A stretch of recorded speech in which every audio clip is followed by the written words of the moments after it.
students.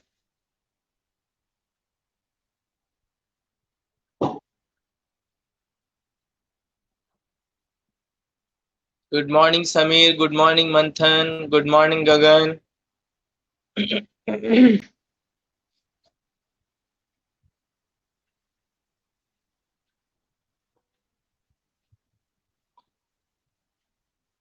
Good morning, Sandeep. Good morning, Yashraj.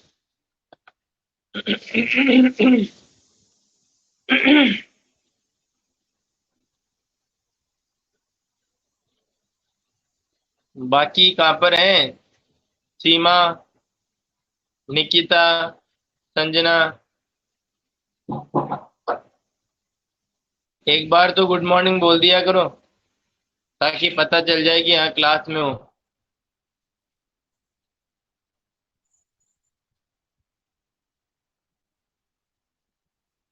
सीमा।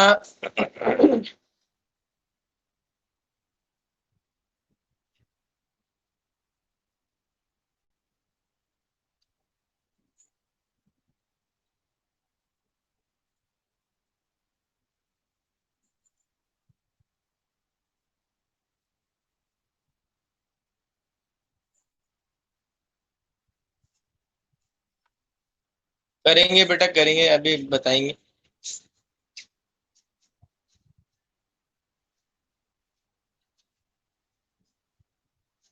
चलिए। तो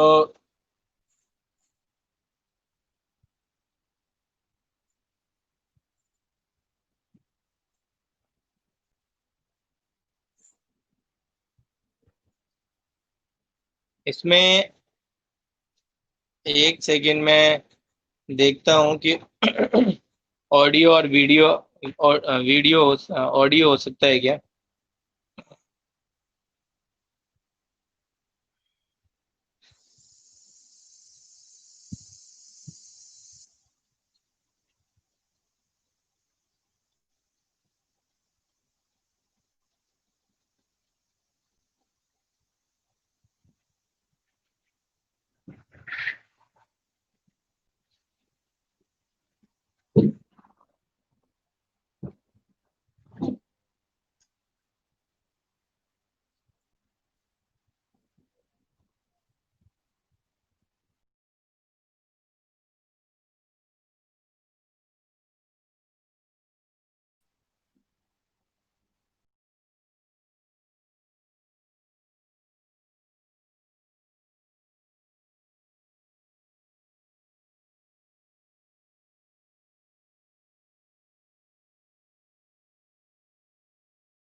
अब बोलिए।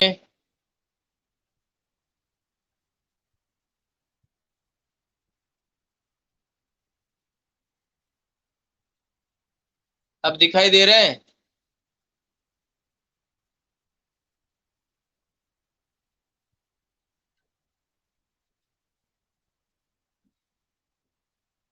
ओके, चलिए। तो आगे हम आज की क्लास के अंदर स्टार्ट करते हैं। इकोनॉमिक्स का जो हमने चैप्टर किया था कमर्शियल बैंक का, तो उसके अंदर हमने कमर्शियल बैंक के कुछ फंक्शंस को देखा था, रीड आउट किया था मनी कमर्शियल बैंक के फंक्शंस। तो फंक्शंस के अंदर हमने accepting deposit, granting loan, overdraft क्या होता है, और उसमें भी मैंने आपको कल बियरर चेक और क्रॉस चेक के बारे में बताया था।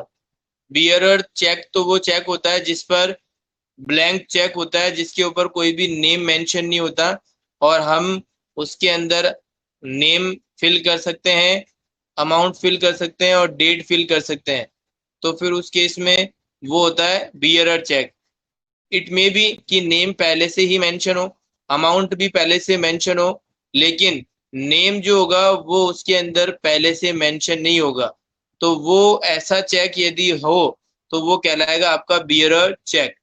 जबकि क्रॉस चेक जो होता है, क्रॉस चेक का मतलब ये होता है कि उसके अंदर चेक के लेफ्ट साइड के कॉर्नर पर डबल पैरेलल लाइन ड्रॉ रहती है, और उसका मीन्स ये होता है कि ये चेक जिस नाम पर है, जिसके नाम पर ये चेक बनाया गया है, केवल और केवल उसी के अकाउंट में इस चेक का पैसा डाला जा सकता है, ट्रांसफर किया जा सकता है।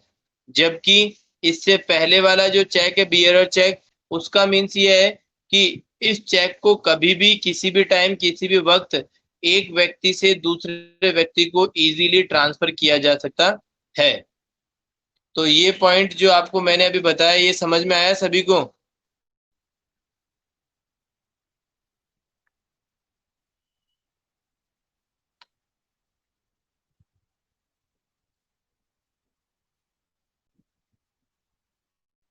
ओके,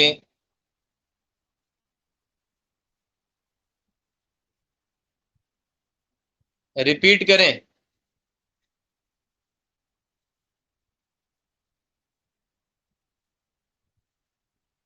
चलिए मैं रिपीट कर देता हूँ, सुनिए। देखिए, बियरर चेक के लिए मैं आपको कह रहा हूं कि बियरर चेक एक ब्लैंक चेक होता है, खाली चेक होता है।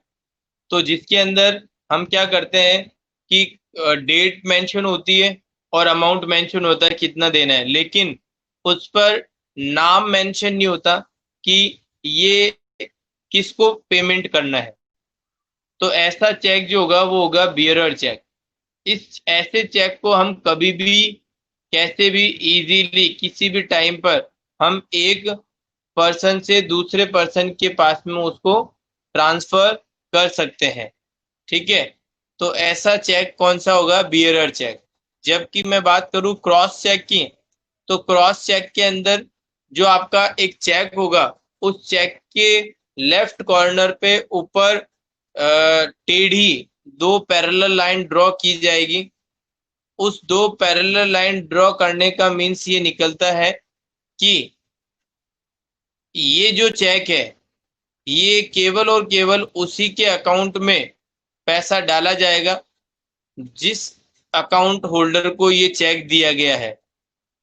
वो अकाउंट होल्डर किसी दूसरे पर्सन को इस चेक को ट्रांसफर नहीं कर सकता। जैसे कि मुझे कोई पेमेंट रिसीव्ड करना है, और अगर मैंने किसी से बियरर चेक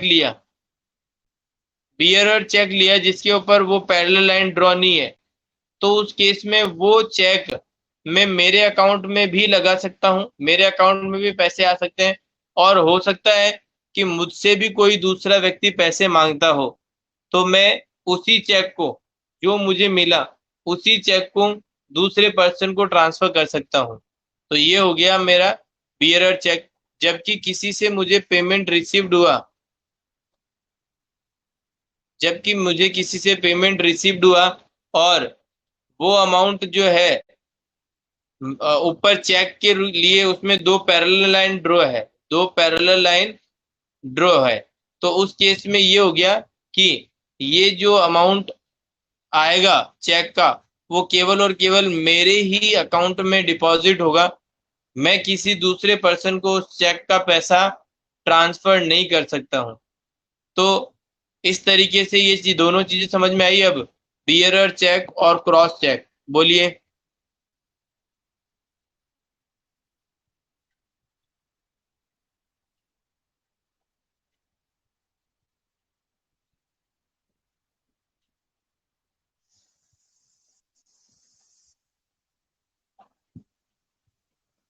ओहो, वेरी गुड।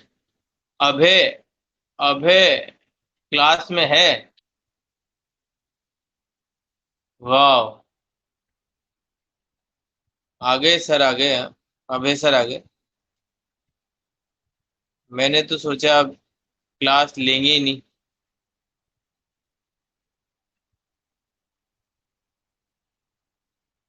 अब एक और बचा हुआ है, वो छोटी पेंट, वो है ना, क्या नाम है उसका? दीपक।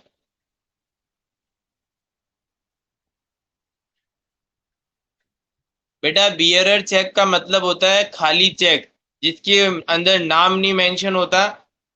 हमें उस चेक को हम हमारे अकाउंट और इवन दूसरे को भी पेमेंट कर सकते हैं। समझ में आ गया? कोई बात नहीं, बहुत बढ़िया बात है, अब तो लॉगिन हो गया ना। अभी मैंने दोबारा भी बता दिया है, अब तो समझ में आ गया।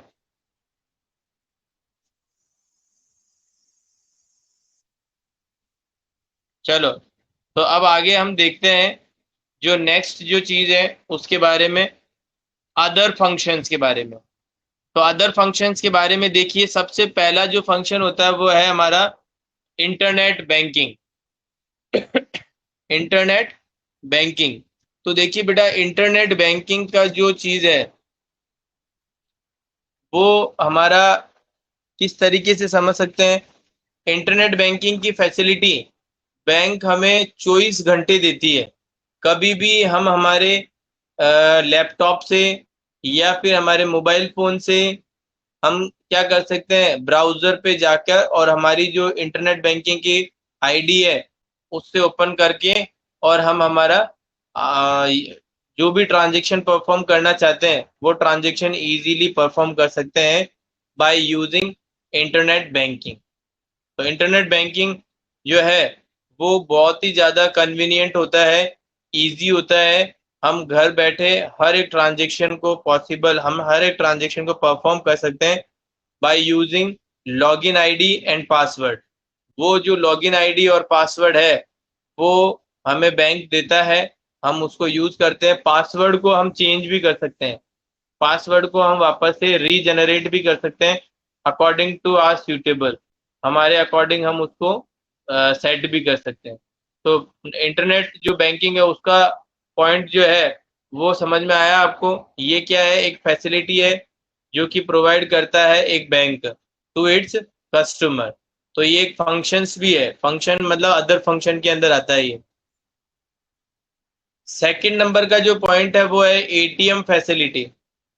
एटीएम फैसिलिटी तो आप सभी लोग जानते होंगे, इसको मुझे बताने की जरूरत भी नहीं है। जानते हो क्या ATM?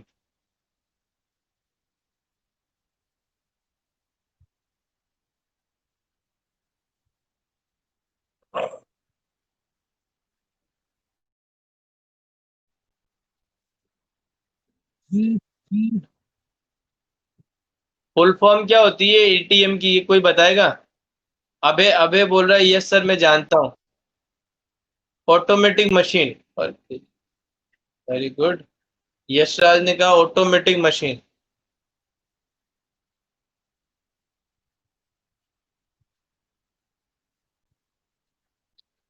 Automated teller machine, yes, ये गगन का आंसर सही है, बिल्कुल। और यदि आपको किसी को, ऑटोमेटिक टेलर मशीन, ऑटोमेटिक नहीं है बेटा, ऑटोमेटेड। मंथन ने भी देखो बहुत अच्छा आंसर दिया, ऑटोमेटेड। ऑटोमेटिक नहीं है बेटा अबे। और टेलर जो आपने लिखा है ना, टेलर भी सही नहीं है अबे। मंथन ने जो टेलर लिखा है ना वो बिल्कुल सही है। गगन ने जो टेलर लिखा है वो बिल्कुल सही है। तो थोड़ा सा मंथन की जैसे और गगन की जैसे स्मार्ट बनो और स्पेलिंग के ऊपर भी ध्यान दो। ठीक है, चलिए। तो अब आगे हम बढ़ते हैं। एटीएम के अंदर तो बिल्कुल नॉर्मल सी बात है कि एक बैंक हमें क्या करता है, एक कार्ड प्रोवाइड करता है। उस कार्ड पर उस कार्ड पर एक चिप लगी हुई होती है, और वो चिप उस मशीन से कनेक्टेड रहती है। जैसे ही हम हमारे कार्ड को उसके अंदर डालते हैं, तो हमारा कार्ड उस मशीन में जाने के बाद में ऑटोमेटिक हमारा अकाउंट जो है उसमें ओपन हो जाता है। और अकॉर्डिंग टू आर रिक्वायरमेंट जो चीज़ें हमें करनी है वो हम उस मशीन के अंदर प्रेस कर सकते हैं। जैसे कि हमें पैसा विड्रॉ करना है तो, या फिर हमें डिपॉजिट करना है तो, या बैलेंस चेक करना है तो, या मिनिमम बैलेंस का मतलब जो एक स्टेटमेंट होता है, ठीक है ना, वो निकालना है तो, पासवर्ड चेंज करना है तो, बहुत सारी बैंकिंग फैसिलिटीज देता है।